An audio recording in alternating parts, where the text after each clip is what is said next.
బాప్తిసం ద్వారా క్రొత్త జన్మ. ఈ క్రొత్త జన్మలో ప్రతిదీ మనము లోకమునకు క్రొత్తగా కనపడతాం. ఆత్మ ద్వారా అంతరంగములో నూతనమైనటువంటి విధానమును మనము పొందుకోగలుగుతాం.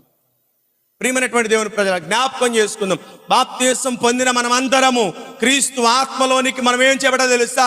పాలు పంపులు పొందితే ఈ ఆత్మ మనకేం చేసిందో తెలుసా?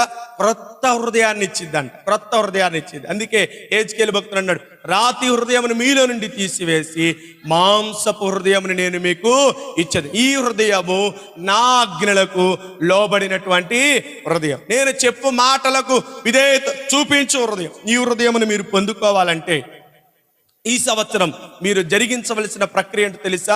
పరిశుద్ధాత్మకు మిమ్మల్ని మీరు అప్పగించుకోవాలి. పరిశుద్ధాత్మకు మీలో మీ హృదయంలో చోటు ఇవ్వాలి. పరిశుద్ధాత్మను దుఃఖపరచు కార్యక్రమాలు ఏవైనా మీలో జరిగితే వాటిని ఈ సంవత్సరం